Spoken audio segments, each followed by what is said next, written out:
Welcome to Smith Weekly Discussions, an occasional program for our members of Smith Weekly Research.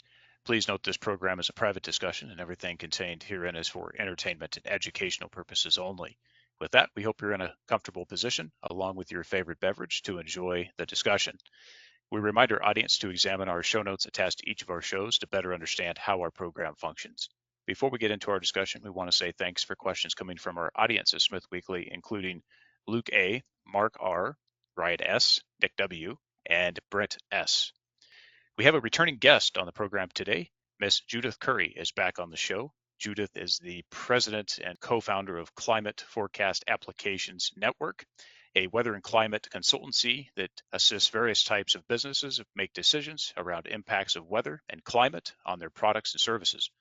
Judith is former chair, School of Earth and Atmospheric Sciences at Georgia Institute of Technology. She is also an author of the book Climate Uncertainty and Risk. You can learn more about Judith and her work by visiting her website, judithcurry.com, as well as by visiting the website of Climate Forecast Applications Network, cfanclimate.net. Ms. Curry, it's a pleasure to have you back on the program. Welcome. Well, thank you, Andrew. Delighted to be back. Yes, absolutely. Always looking forward to having you back and really appreciate you accepting our request to have you come back on. So great to chat here. Judy, we have a lot to talk about, and I don't think we're going to cover everything with this episode, but we can at least get through some of it. I'd like to start just a little bit differently here at the beginning and talk about your business first. For example, here in 2022, CFAN was recognized by the Energy Business Review magazine for work to assist the energy trading market. Just talk about that as one example of the type of work you do. Okay, well, following the hurricanes, Katrina and all that mess in 2005 in the Gulf of Mexico, natural gas prices went crazy anytime there was, a hurricane. So natural gas trading of futures was implemented to help stabilize gas prices. And that worked pretty well, with the hurricanes and everything. And energy trading actually got pretty boring until wind farms entered the scene with the intermittency of wind power production that needs to be filled in with natural gas. So there's a lot of spot trading, futures trading, and whatever. So ironically, wind farms and solar farms has rejuvenated natural gas trading. And this depends on what the traders use as forecasts of demand, related to temperature and weather, and also anticipated wind power and solar power production. So that's one of the things that my company does, not to mention forecasting hurricanes, which is sort of also a big issue for natural gas. Yeah, Judy, that's great. And I just have to laugh a little bit here. Sometimes there was a publication, and I'll have to forgive me for exactly what publication it was, but this was an image that another very prominent person in the climate community had put out about some of these folks had actually gotten the rotation of the hurricane incorrect in their imagery that they produced. And so you bring up hurricanes, so I got to laugh about that one. We got to bring that back in a moment because I want to talk about some of this other stuff that relates to that in a second. But I want to stay on the business part, which is one example, as you said there, and it goes right into what I was going to ask you. This example that you gave of the services you would provide to clients, but also maybe even assisting a mining company, for example, with weather prediction services that would assist them in making decisions at, say, an open pit conventional mine operation with a tailing storage facility, for example, obviously related to rainfall, down to other things, which again, coming back to what you said, this is a bit of a fun one, helping a wind or solar company that's in wind and solar energy determine based on weather research and prediction that your firm provides to maybe put heating systems on their projects to partially protect from freezing temperature, ice, snow events, because of course, Judy, as we well know, these sources of energy are so fragile, among other things. But would that be another one that we would potentially have as an example here in terms of your expertise to predict these events so they can take precautions? Well, I mean, there's several time scales that are involved here. Like on the shorter time scales, there could be a big event like a hurricane. So we have a number of electric utilities in the Southeast US who use our forecast to anticipate a week in advance a possible threat to their region, so they can start putting various emergency management protocols into play. And this helps minimize the outages and speed up the restoration of power, following the hurricanes. So that's an important role for the short-term forecast. At longer term, like hardening infrastructure, we do consulting for energy companies, everything from petroleum companies to electric utilities to, figure out, over the next 25 years or so, what kind of extreme weather threats might they be facing? How can they, harden their infrastructure, implement, new information technologies and better emergency management protocols? So we help them anticipate some scenarios of what might happen in the coming decades. And, people think it's just the slow creep of warming. Well, no, there's a lot of natural weather and climate variability that really dominates things on the timescales of a few decades. And, the slow creep of warming gets lost in that noise on a timescale of a few decades. Absolutely. And you and I have talked about this in the past, just with respect to some people can't even remember what they did last weekend. And so you pretty much can't even start to put the context around multiple decades without obviously good data collection and then the understanding, almost like a geologist perspective of how things form and the time it takes. Well, we can't really conceptualize that well without training and discipline to understand that us living, if we're lucky, 80 years on this earth, and how weather events and climate evolves over thousands of years, and in the case 10,000s of years or whatever the number is. So I really appreciate your comments on that. I want to move on here. So I think there's a good context. I think there's a number of applications: energy, mining. There's so many things here that your company can do to help assist companies at economically viable ways for them to protect the infrastructure, as you said, prevent catastrophic failures of infrastructure and these types of things, and obviously disasters that could ensue from a flood event where it wasn't mitigated properly. Lots of good examples there as to how you can help potential clients. Before we get into some specific areas of discussion here, Judy, we're midway through 2024. In your view, because you've been looking at this for a long period of time, many decades for yourself, how has the climate change narrative evolved more recently as you've witnessed and experienced this over many decades, of course, through former names, of course, like global warming would be one of a number of them. But just in the last couple of years, Judy, has it been successful for the perpetrators of the narrative, or is it becoming more challenged now as people start to do more work? What are you seeing now, and how are you seeing this evolve? Well, over the last 2 years, I mean, ironically, in spite of the rhetoric, from code red and highway to hell, I don't know what their latest words are, but they're pretty alarming. Nevertheless, even the UN has dropped the most alarming warming scenarios, and now they're talking about maybe another degree and a half centigrade of warming by 2100, which is about, essentially what we've seen already over the last 100 years. So this is nothing, terribly alarming. We've already adapted to the warming that we've seen. But nevertheless, they continue to amp up the rhetoric because they are so. There's a certain worldview that regards humans as a blight on the planet, and the biggest part of that blight is their use of fossil fuels. So they, come hell or high water, they want to get rid of those fossil fuels. But, climate is increasingly becoming not a very good justification for that, because in 2023, we saw a big temperature spike for combination of reasons. I mean, the slow creep of global warming can't explain a temperature spike like that, but we did breach the 1.5 degree centigrade threshold that they say is absolutely alarming. But, nothing bad happened. It was even a relatively benign weather year as far as weather goes in 2023. So, people say, okay, what's the alarm? And now there's, particularly in Europe, there's a big backlash against all of this. The recent EU elections, I mean, the greenish parties lost a lot of seats and a lot of votes.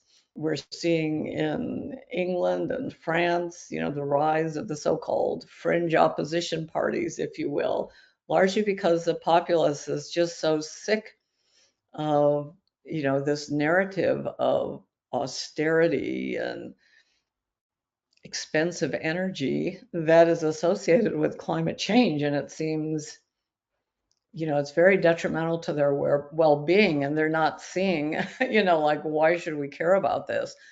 So I think we reached peak craziness around 2021, 2022.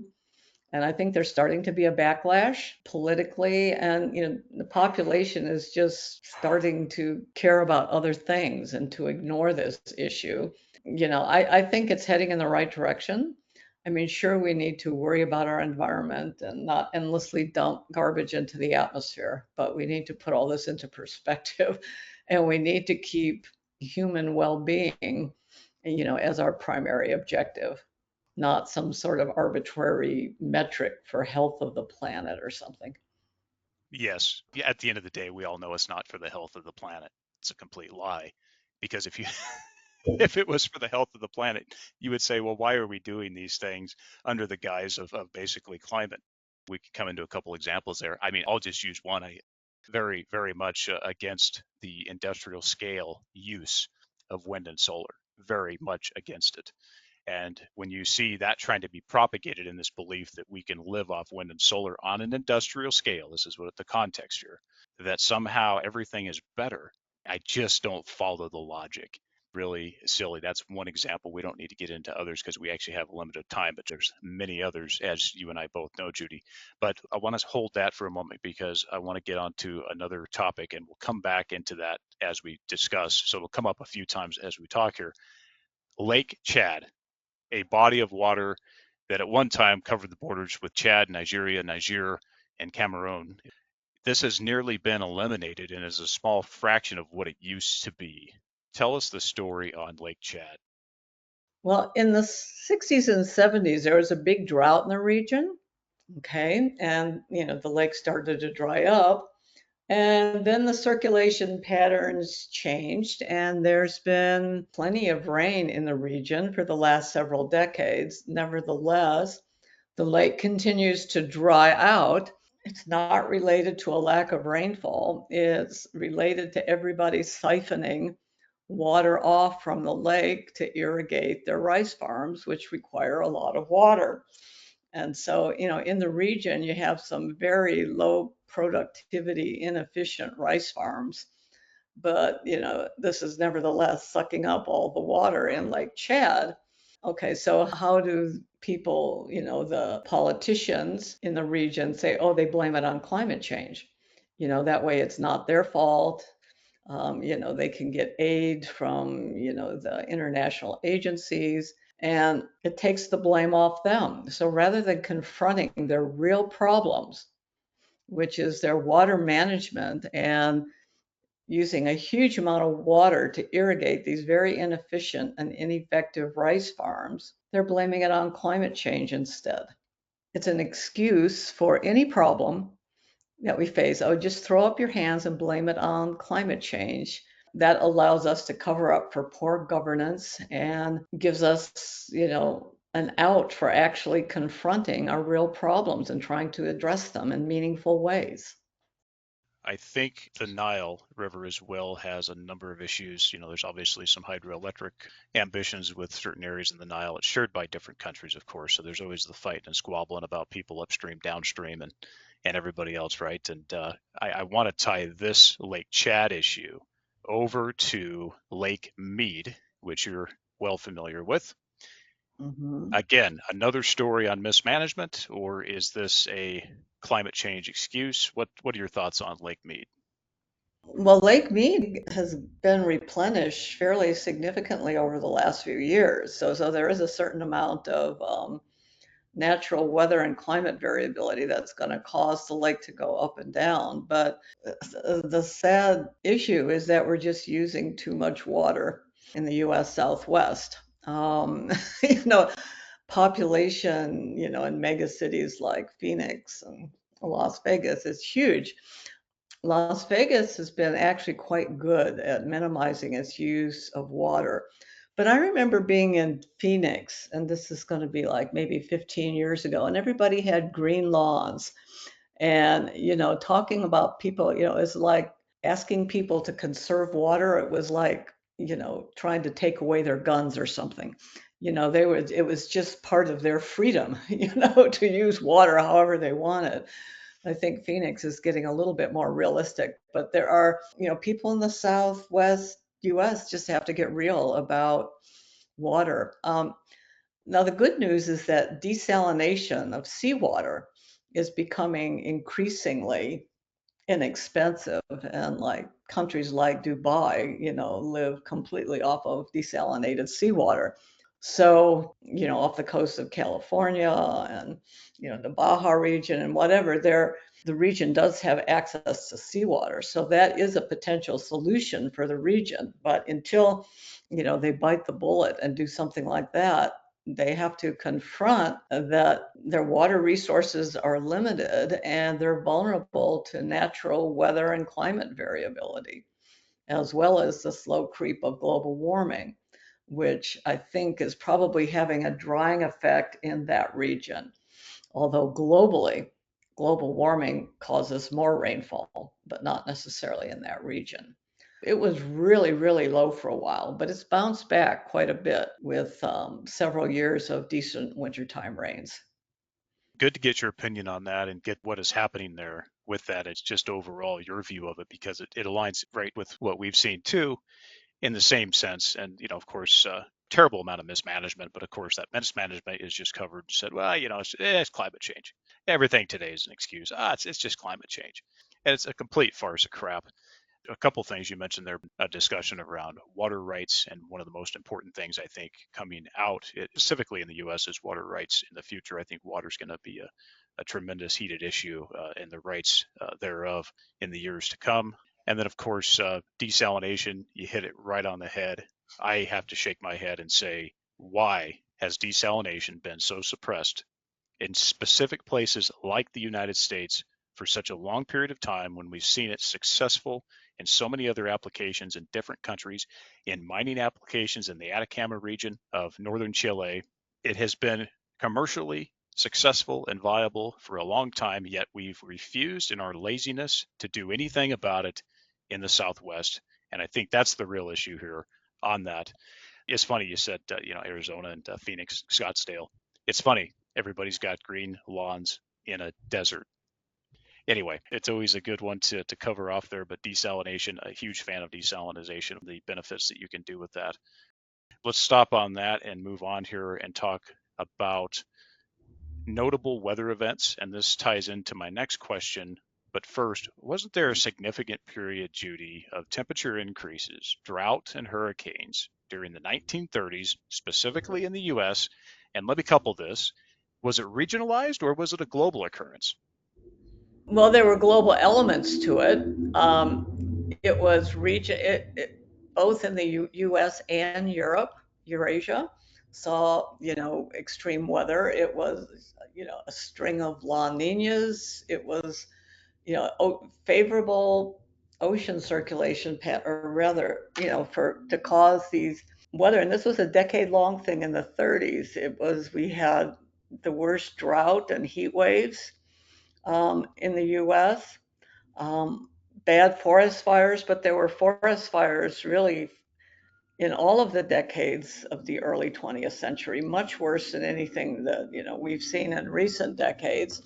It wasn't just about heat and dry. There was also the two worst U.S. landfalling hurricanes occurred in the 1930s, and this is when global temperatures were more than a degree Fahrenheit cooler than what they are. So, I mean, this is just an example that extreme weather events don't scale very well with global average surface temperature.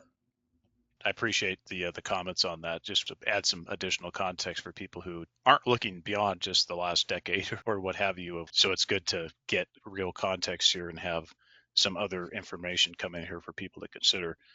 As you know, there have been a number of people that have been led to believe there has been an increase significantly beyond historic or even recent past records of wildfire, drought, flooding, hurricanes, etc.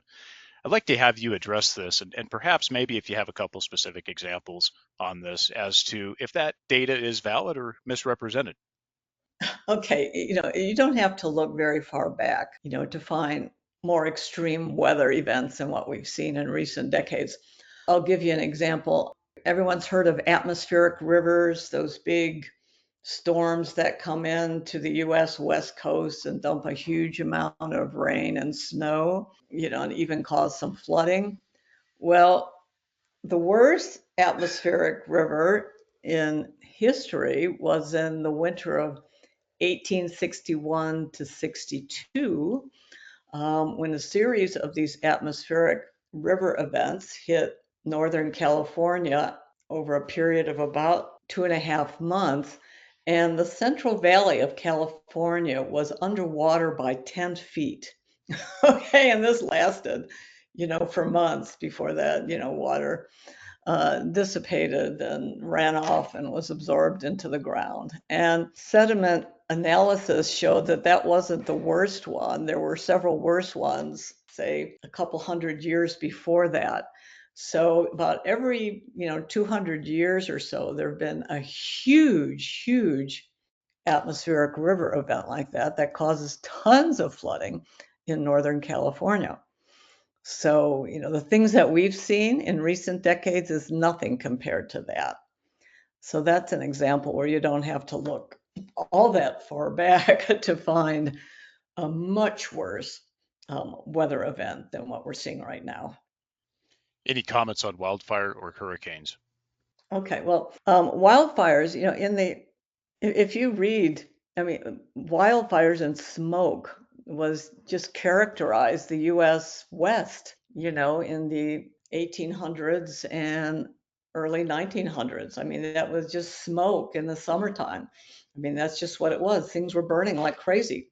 I mean, just burning everywhere. And there were some huge fires. I think the biggest one was one that impacted Montana. I'm thinking 1910. It was huge in terms of, I mean, just absolutely huge, much bigger, like order of magnitude than anything that we've seen in recent decades.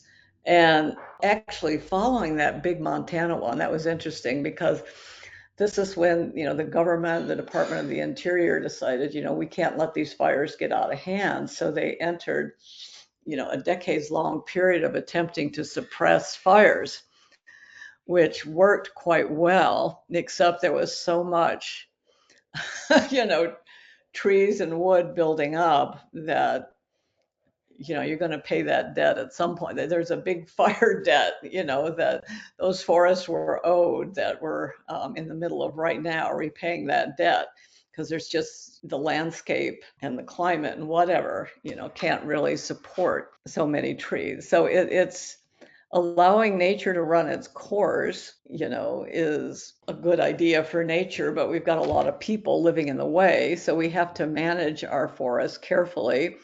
And this includes prescribed burns and thinning of forests and not having transmission grid. If somebody wants to live out in the boonies like that, we can't have transmission grids supplying electricity to them because those same transmission grids are going to spark fires. So, people have to generate their electricity locally if they're going to live in those regions. So we just have to be more sensible about how we manage the forests and what kind of support and regulations we're going to have to impose on people who want to live in these very fire prone regions. So, but yeah, no, forest fires were just horrendous. Now that I'm tuned into it, when I read, books from that era, people always talking about the smoke. It was just part of the climate in the entire US West. It was always on fire. Judy, so I've got a few things. I want to talk to you about hurricanes in just a moment, get your idea Good. or Our get your favorite. thoughts on hurricanes. Yes, I want to come back to that, but hold on a sec because I want to download a few things here.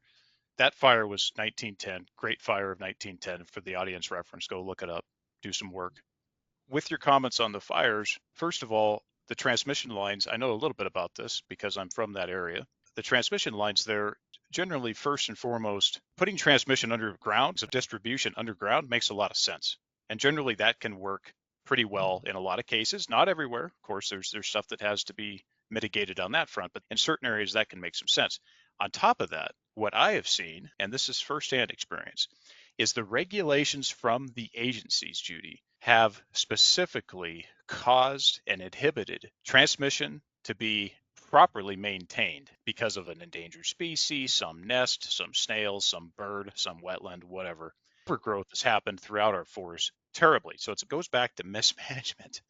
And of course, that mismanagement has led to fires, not by lightning strike, but by transmission potential spark.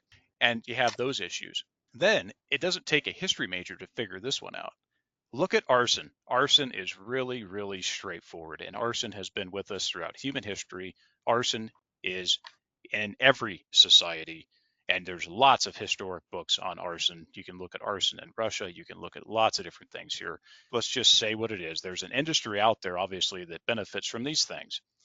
And there's obviously a narrative that benefits from arson. And so I'm going to add that to the list as well, because without a doubt, I'm convinced that arson is also part of even recent events as well. So there's that piece. And let me just add one more thing, and then I'd love your comments, would be that a very experienced person, highly regarded in the community, very experienced, lived in the region whole life, the Southern Oregon region, told me that living in that period of time, even I was not able to witness the flooding, the heavy snowfall, if you want to call it extreme weather. I'm not sure I would, but anyway, during the period of the 1960s through the late 80s, early 90s, don't even compare to the lessening amount of floods and weather events that are even happening in the last couple of decades. So what he's saying is it was worse in that region. And this is, we're talking Southern Oregon, Northern California. And that comes from people that have actually lived there and experienced it. Those are my comments back on it. And then I want to move to hurricanes and also get your comments. Okay, well, one quick comment on the fires. You know, the tragic fires in Hawaii that happened a little while back. Apparently, what happened is that the electric companies were ignoring vegetation management and diverting all that personnel into installing wind turbines.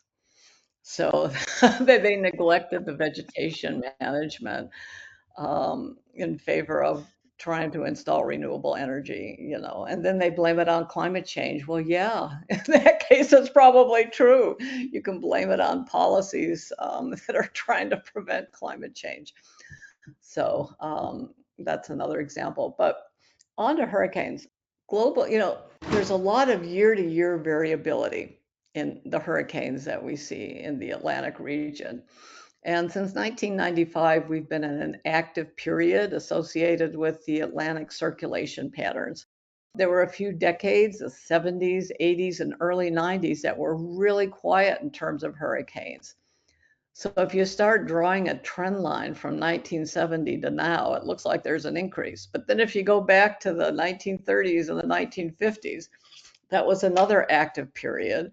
And there were, you know, it was really big hurricanes, a lot of hurricanes, a lot of major hurricanes. And, you know, the worst US landfalling hurricanes are still back from that earlier era. So there's a number of theories as to how and why hurricanes should be getting worse. But the only one that seems to hold water for me, literally, is that as the sea surface temperatures warm, these storms can carry more water. And so you're getting some heavier rainfalls associated with these hurricanes. But in terms of wind speed, any signal that we're getting stronger hurricanes, there just doesn't seem to be any evidence of that. And ironically, climate models actually predict fewer hurricanes in a warmer climate. You know, so that seems sort of surprising. So there's no reason to think that hurricanes are getting worse other than possibly in some regions like the Gulf of Mexico, we're seeing more rain coming with these hurricanes. But in terms of intensity and overall damage, not really. You know, once you scale all this for population increase and GDP and all these other things that you need to scale out, you don't really see any trends. And actually, the worst landfalling hurricane in terms of damage still continues to be the Great Miami Hurricane of 1926. So it's hard to argue that hurricanes are getting worse. They aren't really. Right now in the Atlantic, we are in an active phase, and we could, continue to be in that phase for another decade or so. But the big issue is, if you even if you go back to 1970, the population density in Florida was way lower than what it is now. Yeah, I mean, it's just increased insanely since the 1970s.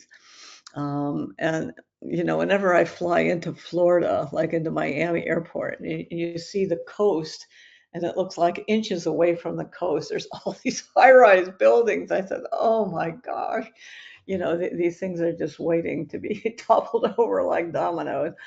But they do have very stringent building codes in the state of Florida, which are really good. The only issue, I mean, after well, I guess it was Wilma in '92, which again hit Miami. That's when Florida got really serious about building codes. So, buildings that were built before '92 are obviously not built to those codes, but the more recent ones being built to withstand hurricane winds and even the flooding. So Florida is really being very proactive. The other state that gets clobbered by hurricanes, well, there's actually Louisiana and Texas. Texas really doesn't have any building codes at all. They just take it and get hit. You walk down in Houston, there isn't any green to be seen. The entire city's covered in cement. They're crazy vulnerable to flooding. They're trying to get real. I mean, their solution, they're building a big Galveston seawall. I can't remember how many billions have now been allocated to that to build a big seawall to help protect Houston and Galveston from hurricanes. And I think that's a good investment given that there's so much wealth and infrastructure in Houston that's vulnerable to water. I mean, the winds are one thing, but I think water is the big vulnerability. And back in the day, the first time I visited the Florida Keys, and this had to be, I guess, in the 1980s, I mean, there was just a bunch of shacks. There were no big high rises, no expensive buildings. They said, and the rationale was, well, every 20 years or so, it all gets blown down and then we rebuild it. And that makes sense. You go to the Florida Keys now, and it looks like Miami Beach with the high rises, the condos, and the hotels and everything. And I go, oh my gosh. But it's relatively recent construction. I hope it's, fairly hardy to the wind damage, but the water damage is what gets you. Even with this new construction, and this was, I guess the most recent big landfall was on, Fort Myers Beach, and this was Hurricane Ian 2 years ago. And they had a crazy storm surge. It was like a 16-foot storm surge that went through Fort Myers Beach and, just blew out a lot of stuff. And there were some, new hotels that were just being built and hadn't been occupied. And you look at them structurally from the outside and they go, wow, it looked like these did great. But they got salt water into the elevator infrastructure. Okay. And then the elevators were inoperable. So, they had to, just take out and redo and all this stuff just because of the elevators. I guess that was an unanticipated vulnerability. But Fort Myers Beach is, rebuilt a lot to much stricter building codes. My sister lives down there, so I'm kept up to date on that one. And so now they'll be less vulnerable to the next one that comes around. People want to live in these locations. I mean, they're lovely, they're beautiful, but they're very Yep. vulnerable. And, there's two choices. The old style Florida Keys approach where you just build shacks and expect it to be blown over every so often, or, build really strong buildings. And so Right. Southern Florida seems to be going the route of building really strong buildings. So, that's one of the things, there's different ways to adapt. We've always had hurricanes and we have them now and we'll have them in the future. And even if they were to get a tiny bit worse with global warming, we would barely notice it, in the noise, of natural variability. But there's ways Right. we can deal with it, the building codes, the Galveston seawall, and so forth. We're dealing with Yeah. it. Yeah, and I think people just have to keep that in context and understand you got to look at the data because I think there's some people out there that are just hell bent on just saying, "Oh no, there's more. They're bigger and they're more fierce." And come on, give us a break. Just go look at the data, start there, and then form a valid conclusion that you can support with facts and data. And that's the key thing. Some people conflate obviously their opinions with fact as well these days, misconstrue those two words. But back to what you said, I commend the state of Florida for taking a beating literally every year. I commend the Caribbean islands for taking a beating literally every year. And I commend them for their economic activity to try to generate economic wealth for an island nation to be able to withstand those annual beatings or biannual, whatever happens. That the frequencies, Judy, better than I do as far as the Caribbean impacts. But they have to adjust their economic models as well because they don't have a lot of space. They constantly get beat up, and you have to think about that. And it's not a true large landform where you have the other benefits. They just don't get those benefits as an island nation. It's pretty clear when you look at Florida, though, people are always screaming whenever there's a hurricane, oh, the commercial reactors are going to have a problem. There's going to be a meltdown. I always hear that every time there's a hurricane that hits Florida, and it's just the same old nonsense, right? One of the other things I think people have to keep in context on this too is economic damage is very subjective in the sense that, as you said, the big hurricane that hit Miami in the past, that's also, I think people have to look at it from that context and understand that, of course, the economic damage is going to be bigger today.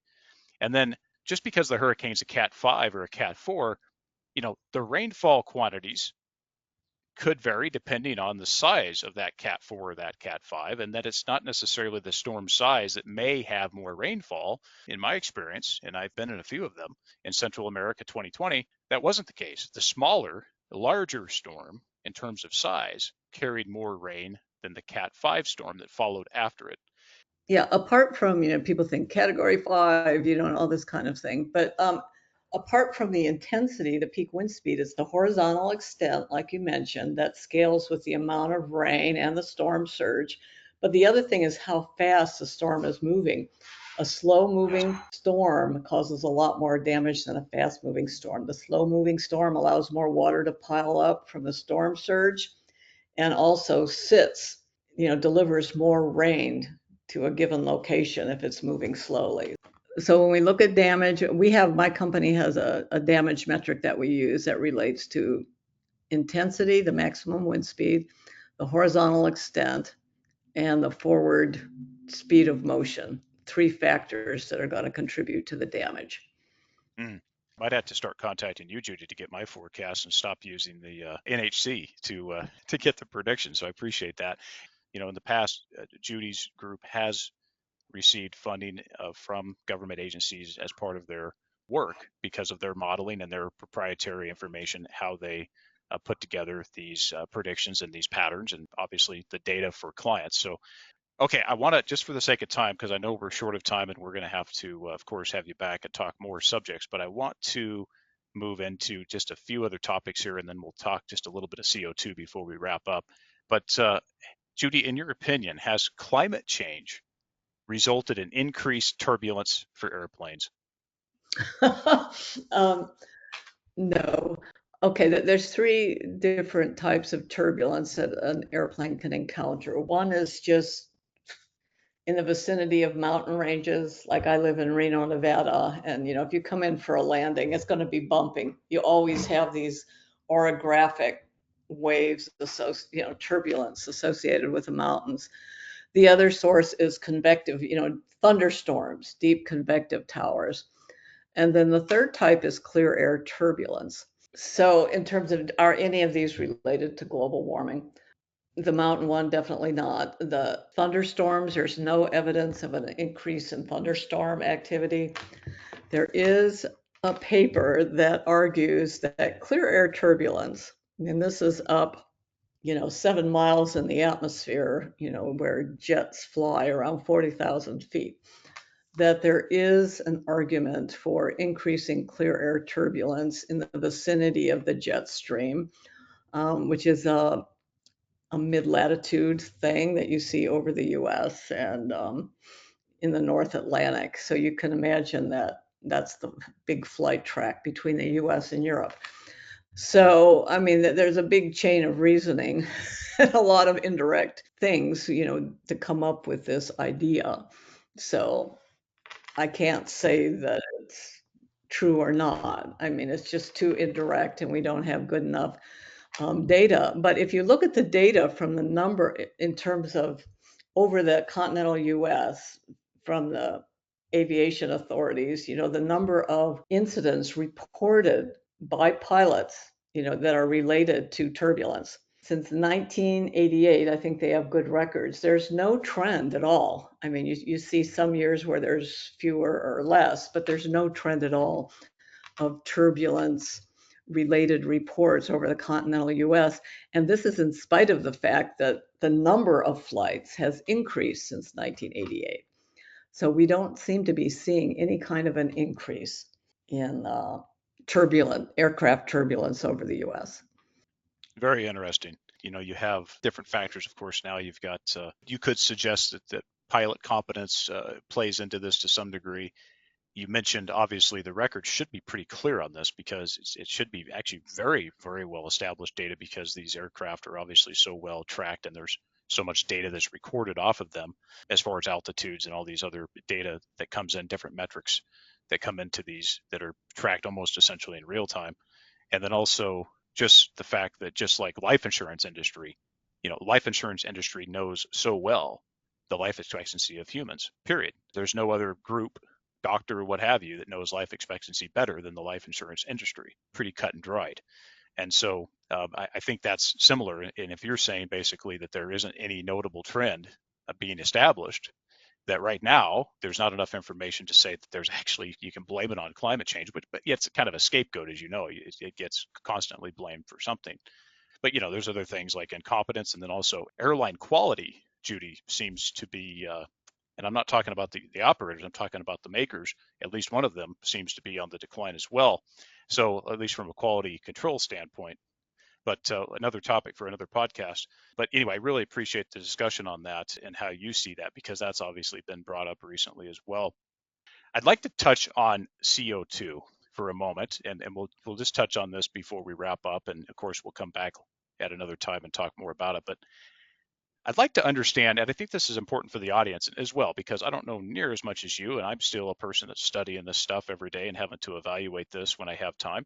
But can you give us maybe start somewhere, either at ground level or up at space level, and break down for us the percentages of the important gases or the gases within the various layers of atmosphere? Maybe remind me, forgive me for my lack of education in university, the different types of atmospheres, the gases within, and where CO2 falls into each of these layers. And of course, down to the everyday oxygen air that we breathe. Let's look at what we call the troposphere. This is the layer of the atmosphere between the surface and about 40,000 feet. Okay, and a lot of the gases are well mixed. Just from turbulence and thunderstorms and whatever, they get mixed because of the wind speeds. So gases like oxygen, nitrogen, carbon dioxide, they're well mixed in this layer. Water vapor is different because it gets involved in cloud processes and it condenses and stuff like that. So that's not a well-mixed gas in the way that the others are. So, okay, the most abundant gas is nitrogen, 79%, and oxygen's next at about 19%, and all the other gases just fill in a few percent. Carbon dioxide is like 0.04%. It's a trace gas. But so why do we even care about carbon dioxide? Well, gases like nitrogen don't influence, there's no greenhouse effect associated. It doesn't have infrared emission spectra, whereas carbon dioxide and water vapor do. So these are much more radiatively important gases. So CO2 is important radiatively, even though it's a trace gas. And CO2 has natural sources, from volcanoes, the ocean, human respiration. I mean, fossil fuel burning of wood. There's all sorts of sources of carbon dioxide in the atmosphere. And so humans have added to the concentration of carbon dioxide in the atmosphere through emissions. So, I mean, a relatively small amount, but it disrupts the balance.